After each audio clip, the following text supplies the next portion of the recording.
All day long, crime scene investigators and detectives kept coming and going from the building here on Linwood Street and Atlantic Avenue. They removed a lot of evidence related to the gruesome find. A woman in her early 20s cut up and left in 2 suitcases.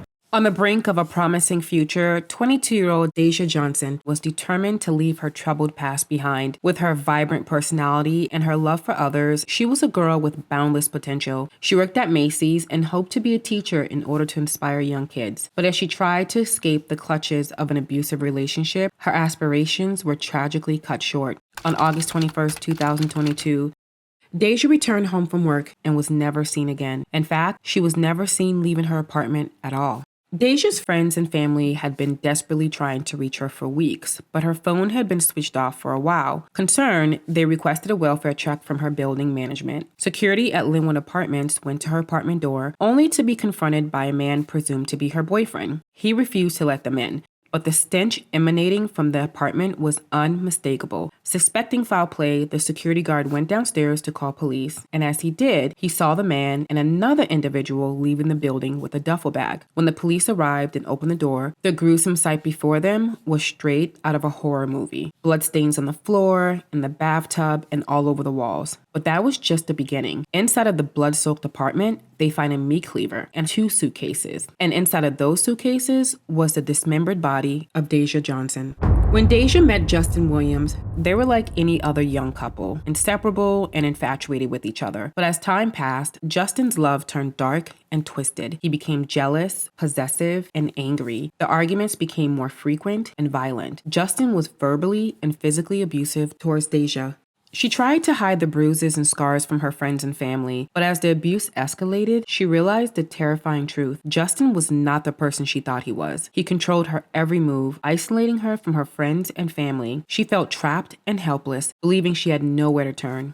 Police were called to their apartment over a dozen times for domestic abuse. Neighbors saw the pair fight practically every day, and some even saw bloodstains near her apartment door. Despite the constant turmoil, no one dared to intervene or help, fearing for their own safety. You're arguing, banging, loud stuff, regular stuff, but you can't, like I said, if you try to interrupt or something like that, you're just putting yourself in a problem you can't solve. He said that the woman and her boyfriend would regularly fight, and there was often evidence that it got very physical most of the time.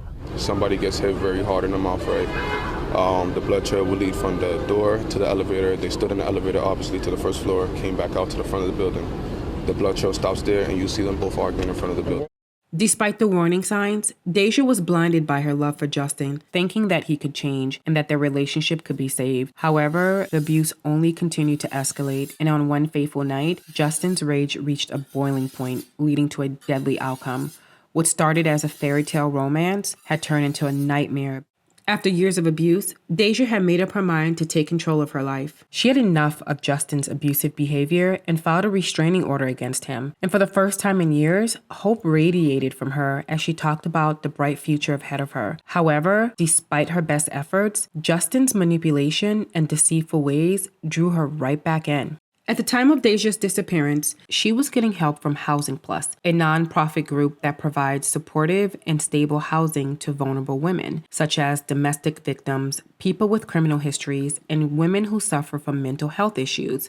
The building where Deja lived is owned by a private company which provides on-site security. Despite the building's security measures, Deja was able to conceal Justin from their watchful eyes, often sneaking him into the building undetected. When authorities were called to intervene, she would go to great lengths to keep Justin from getting arrested. And despite an active order of protection against him, the two were caught on camera together multiple times before her death. On August 21st, 2022, Deja returned home from a long day at work, unknowingly walking into a nightmare. Justin's jealousy and anger had reached its boiling point, and he lashed out at her with extreme violence. He attacked her relentlessly, beating her up before picking up a knife and stabbing her 9 times. Then, in a grotesque act of depravity, he dismembered her body and tried to conceal the smell with cleaning products and towels. For weeks, he lived in her apartment with her remains, even going as far as to keep her remains in the bathroom while friends visited, opening windows to combat the odor. It was a chilling display of a killer living among unsuspecting friends, keeping up his appearance while hiding a deadly secret. Residents of the building complained about the odor as the stench in the building was unbearable. Everyone on that floor thought it could be a dead rat in one of those pipes or something, but they would soon find out that the reality was far more sinister. Deja's aunt knew something wasn't right between her niece and Justin. Deja confided in her aunt about her plans to escape, but little did she know that Justin's grip on her was tightening by the day. Neighbors heard him repeatedly say, "The only way out is when your mother buries you."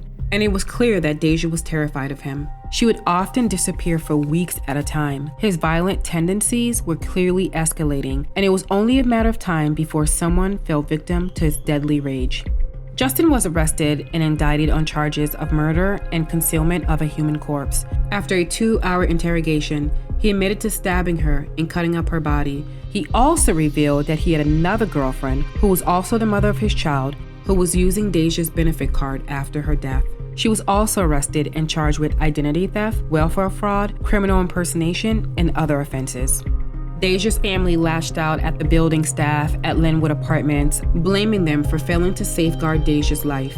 Witnesses had seen Justin violently assaulting Deja in the hallways, prompting numerous calls to the police, yet the security guards allowed him to enter the building without interference. Deja was a kind-hearted woman with dreams and aspirations, juggling her studies, job, and love for her family. Her life was brutally cut short months after enduring Justin's relentless beatings. The chilling reality is that Deja's story is not unique. Countless individuals experience domestic violence every day, trapped in abusive relationships and struggling to find a way out. Justin's love turned into a nightmare for Deja, and it serves as a stark reminder of the dangers of toxic relationships. It is essential to recognize the signs of abuse and to seek help before it is too late. No one deserves to live in fear or endure the kind of horror that Deja experienced at the hands of someone she once trusted.